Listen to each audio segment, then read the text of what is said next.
Welcome to Module 4 of the course Control of Mobile Robots.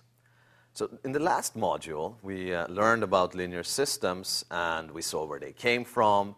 And at the end, we even managed to control them a little bit. And in fact, we felt rather good about ourselves because we could design a state feedback controller for a point mass that stabilized it. But at the same time, we were a little queasy and uneasy about this whole thing because we had to have X, meaning the state, to do our control design. But in reality, we actually don't have X. We have Y, the output. So what this module is devoted to is trying to, first of all, be systematic in how we do the control design. And secondly, how do we actually overcome this seeming paradox of needing X but only having Y?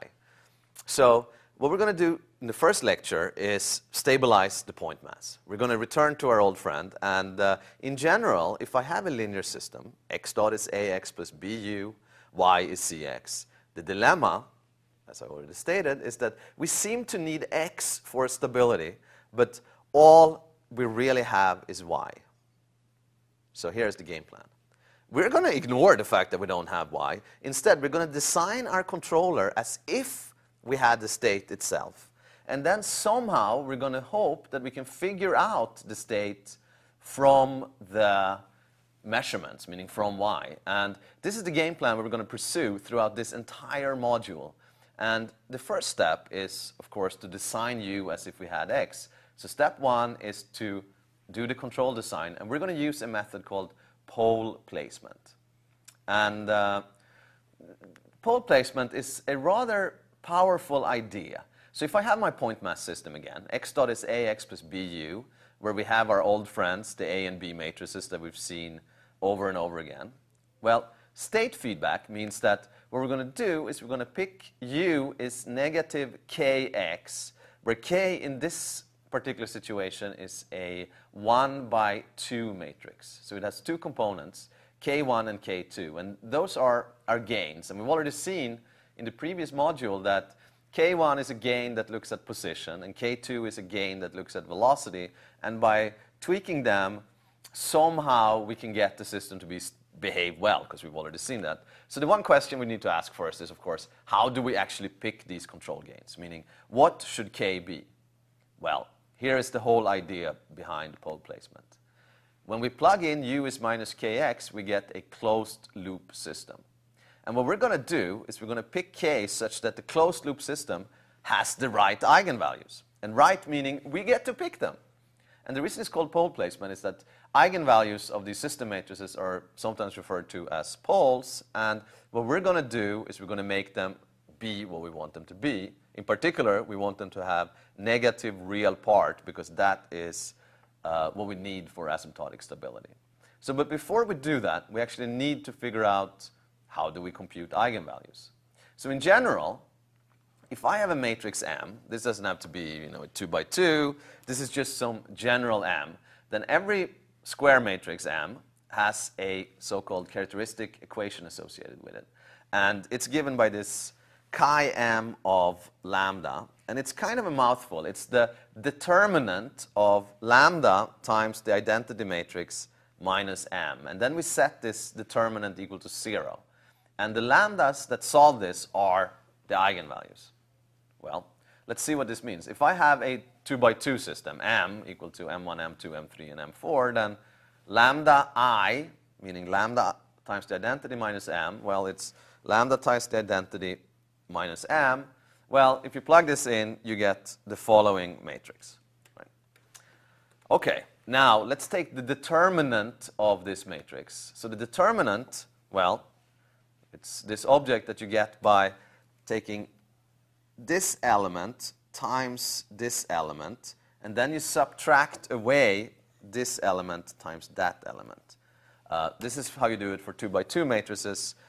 In general, it can become even more complicated, but in this case, I get this times that, which shows up as lambda minus M1 times lambda minus M4, and then I get minus M2, or minus M2 times minus M3, which shows up like this. So this is the determinant of this 2 by 2 M matrix. Okay, we need to set this determinant equal to 0. So carrying out the multiplications, we have this second order equation that we have to solve for lambda in order to be able to find the eigenvalues. Okay, let's try to do that. We have this equation. The way we solve second order equations is, well, there are formulas for this. It's possible to do it. In this case, it turns out that lambda is this rather annoying looking expression here, but this is what the eigenvalue, the two eigenvalues to this 2 by 2 matrix would be. But it is annoying. I really don't want to do this. So the question is there an easier way of making the eigenvalues be what we would like them to be? Turns out the answer is yes. There is something called the fundamental theorem of algebra. And this fancy looking or fancy sounding theorem says that if I have a polynomial, the roots to that polynomial are determined by the coefficients, which means that, you know what, I actually don't have to solve this equation. Here I have coefficients in front of lambda, and here I have the coefficients that aren't in front of any lambda. Those coefficients alone are enough to implicitly but completely determine the eigenvalues. So what we're going to do is we're actually not going to solve this. We're just going to stop here and say, fine, let's start massaging the coefficients directly. So if we go back to our point mass again, I pick u is negative kx, then I get x dot is a minus bkx. We've seen this before. This is the closed loop dynamics. And in particular, if I plug in what k is, I get a minus bk, being these two matrices here. And if I compute that, I get 0, 1, negative k1, negative k2. And I encourage all of you to perform this multiplication at home just to make sure that you trust that this is indeed what we get. Now, let's compute the eigenvalues, or at least the coefficients in this thing called the characteristic equation. So chi a minus bk lambda, it's this determinant. It's the determinant of this matrix, or the negative of that matrix, plus lambda times the identity. So this, what I have here, of course, is lambda I minus a minus bk. And if you compute this determinant, you get lambda squared plus lambda k2 plus k1. That's not so bad. And the neat thing here is that, again, all we care about are these coefficients, the things that determine what the roots are without us actually having to compute the roots. Now, why does that help us? Well, what we're going to do now is we're going to pick our favorite eigenvalues in the whole world. We're going to pick the eigenvalues that we would like the system to have. And if we somehow magically manage to make the closed loop system have these eigenvalues, then the characteristic equation would be, well, lambda minus lambda 1, because the characteristic equation has to be 0. It has to have lambda 1 as a root, and if I plug in lambda 1, I get 0 here. Similarly, if I plug in lambda 2, I get 0 here, and lambda n 0 here. So what I have is a product of lambda minus these desired favorite eigenvalues in the whole world. So let's do that. So for the robot or the point mass, I'm going to pick both eigenvalues at negative 1. I know that they need to have negative real part. Well, minus 1 is particularly simple because then I get this phi of lambda, which is this desired characteristic equation. Not the actual characteristic equation, but the desired one. It's just lambda plus 1 times lambda plus 1, or if I carry out this multiplication, I get lambda squared plus 2 lambda plus 1. Now, what we need to do is simply line up these coefficients with the actual coefficients that we have.